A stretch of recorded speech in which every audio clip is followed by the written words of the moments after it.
चलिए, तो दूसरा टॉपिक है हमारा टरबाइंस। टरबाइंस देखिए बहुत से प्रकार की होती हैं। हम पहले बेसिक इंट्रोडक्शन देख लेते हैं टरबाइंस का।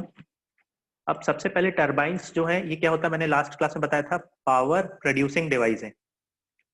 पावर प्रोड्यूसिंग डिवाइस मतलब ये शक्ति को उत्पन्न करती है, ठीक है। तो इनको हम बोलते हैं टरबाइंस, ऐसे यंत्र जिसकी सहायता से हम पावर को प्रोड्यूस करते हैं। एक और होता है इंजन, तो इंजन भी एक पावर प्रोड्यूसिंग डिवाइस है और टरबाइंस भी, ठीक है। अब टरबाइंस जो है वो निर्भर करती है कि हम उसको किस माध्यम से चला रहे हैं। मान लीजिए यदि हम टरबाइन को वाटर से चला रहे हैं तो ऐसी टरबाइंस को हम बोलते हैं हाइड्रोलिक टरबाइंस, ठीक है। ऐसी टरबाइंस जो पानी से चलाते हैं वो टरबाइंस कहलाती हैं हाइड्रोलिक टरबाइंस। दूसरा, यदि हम टरबाइंस को गैस से चला रहे हैं, ठीक है, तो वो कहलाएंगी गैस टरबाइंस। ये गैस टरबाइंस का ज्यादातर उपयोग होता है एयरक्राफ्ट्स में, ठीक है। और हाइड्रोलिक टरबाइन जो हमारे डैम्स में होता है, पावर प्लांट, बिजली उत्पन्न करने के लिए, तो इसको हम बोलते हैं hydraulic power plant. Gas turbine से जो प्लांट चलता है उसको हम बोलते हैं गैस पावर प्लांट। यदि आप स्टीम से चला रहे हैं, ठीक है, स्टीम से अगर आप चला रहे हैं मतलब वाटर को पहले आप स्टीम में कन्वर्ट कर रहे हैं, तो इसको हम बोलेंगे स्टीम पावर प्लांट या स्टीम टरबाइंस,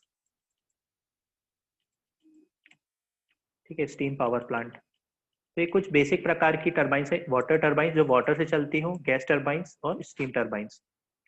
अब हमें पढ़ना है हाइड्रोलिक टरबाइंस, मतलब ऐसी टरबाइंस जो हम वाटर से चलाते हो, ठीक है। अब बेसिक जो टरबाइंस का सिद्धांत है, बेसिक जो कंपोनेंट्स होते हैं, सबसे पहले क्या होता है, हमारे पास एक हाइड्रोलिक रिजर्वॉयर होता है, ठीक है।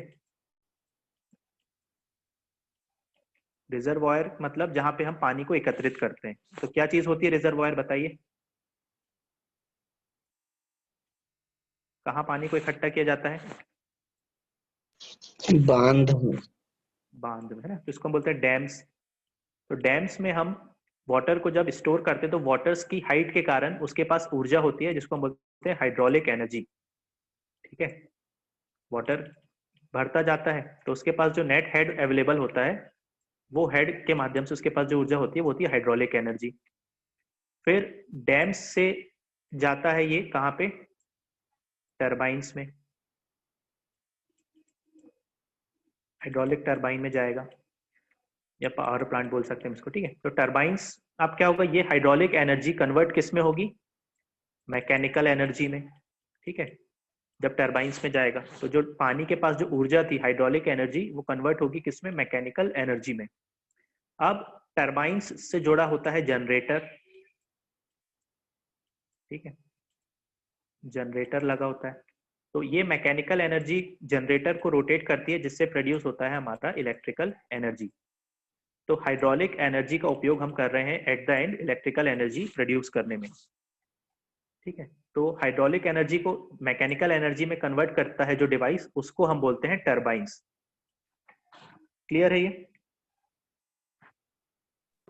Yes sir. इसके बाद हम बात करते हैं कि बेसिक जो कंस्ट्रक्शन होता है, डैम से पानी किस तरीके से आता है टरबाइंस में, वो हम देखते हैं। सबसे पहले जो डैम होता है, ठीक है, मान लीजिए ये डैम है, यहाँ पे लिक्विड भरा हुआ है,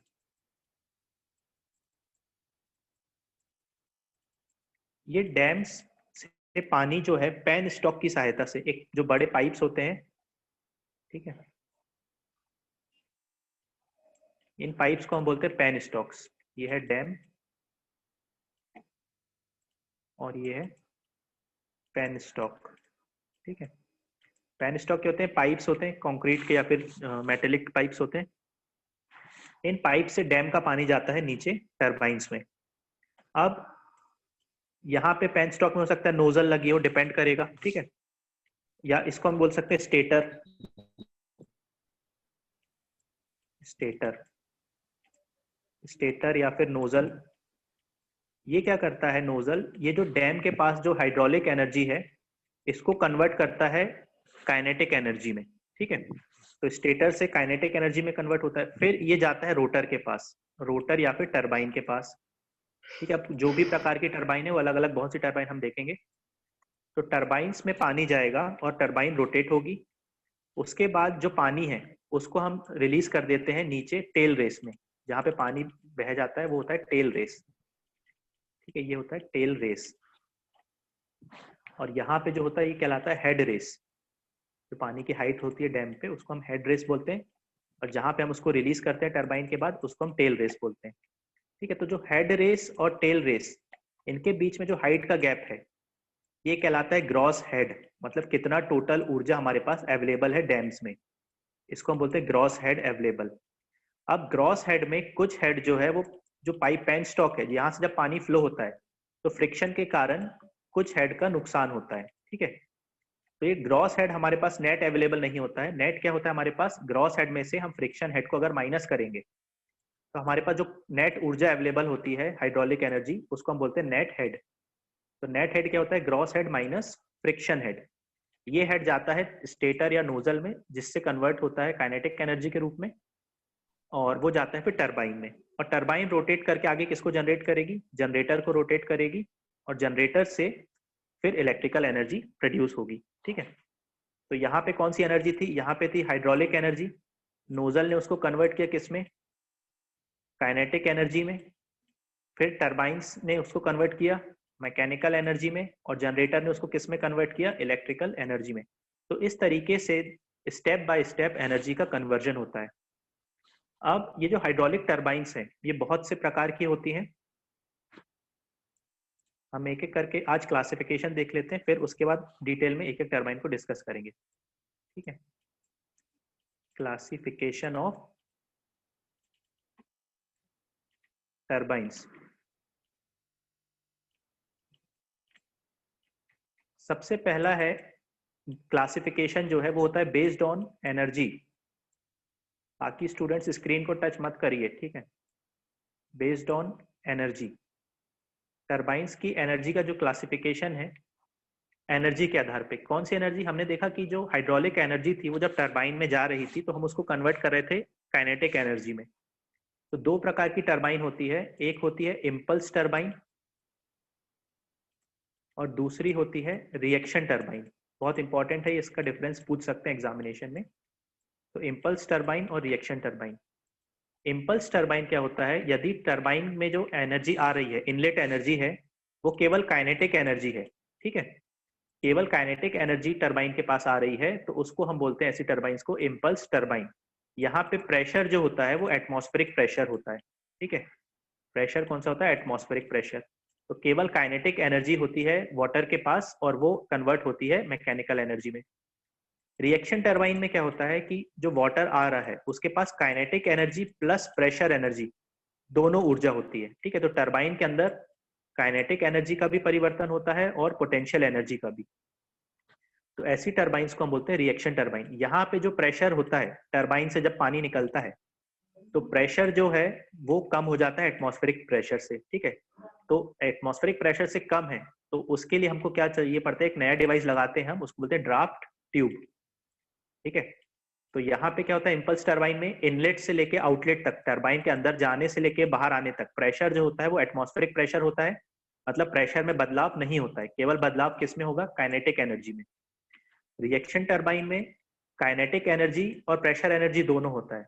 तो जब टरबाइन के अंदर जाता है तो काइनेटिक एनर्जी भी चेंज होती है और प्रेशर एनर्जी भी। इनलेट में प्रेशर ज्यादा होता है, बाहर आता है तो प्रेशर डिक्रीज होता है। ठीक है, तो प्रेशर क्योंकि एटमॉस्फेरिक प्रेशर से कम हो जाता है तो वहां पे हम ड्राफ्ट ट्यूब का इस्तेमाल करते हैं। फिर नेक्स्ट क्लासिफिकेशन इसके बाद फ्लो के आधार पे। ठीक है, फ्लो के आधार पे तो इसमें कौन कौन सी होती है, एक होती है टेंजेंशियल टरबाइन। टेंजेंशियल टरबाइन मतलब ऐसी टरबाइन जिसमें पानी जो है टेंजेंट दिशा में आता हो। ठीक है, मान लीजिए ये टरबाइन की ब्लेड से यहाँ पे लगी हुई है, तो पानी जो है इसको टेंजेंट डायरेक्शन में इस तरीके से आके यहाँ पे टरबाइन से टकरा रहा हो तो इसको हम बोलते हैं टेंजेंशियल टरबाइन। दूसरी रेडियल टरबाइन होता है।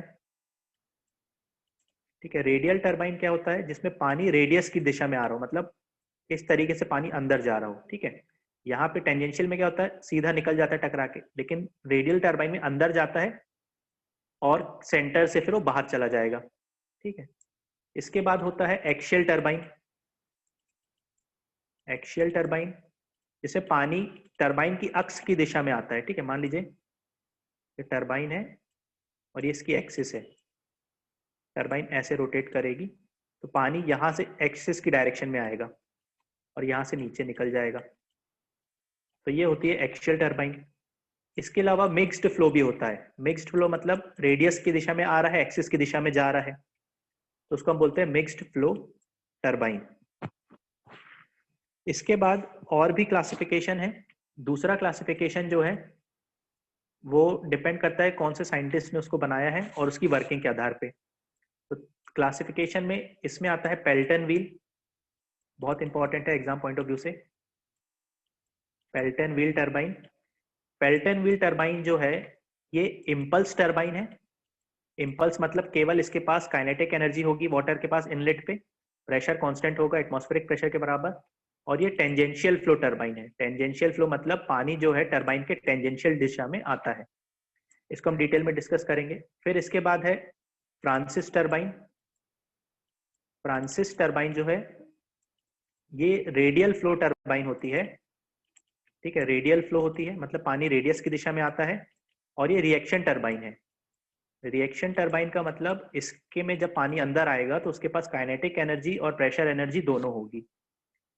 फिर इसके बाद है कपलान टरबाइन। कपलान टरबाइन क्या होती है? ये भी एक रिएक्शन टरबाइन है। रिएक्शन टरबाइन मतलब इसके पास भी जो वाटर इनलेट पे आएगा तो काइनेटिक एनर्जी और पोटेंशियल एनर्जी दोनों होगी, और ये एक्सियल फ्लो टरबाइन है। एक्सियल फ्लो का मतलब पानी जो है अक्ष की दिशा से आता है और निकलता है, तो एक्सियल फ्लो टरबाइन है। तो ये मेन क्लासिफिकेशन है टरबाइंस का। पेल्टन व्हील इम्पल्स टरबाइन है और टेंजेंशियल फ्लो है। फ्रांसिस टरबाइन रिएक्शन टरबाइन है और रेडियल टरबाइन है। कपलान टरबाइन रिएक्शन टरबाइन है और एक्सियल फ्लो है। तो ये सारा की सारा टरबाइंस के अंदर है। अब इसके बाद हम नेक्स्ट क्लास में पेल्टन व्हील से स्टार्ट करेंगे और बेसिक इम्पल्स और रिएक्शन के बीच में डिफरेंस को देखेंगे।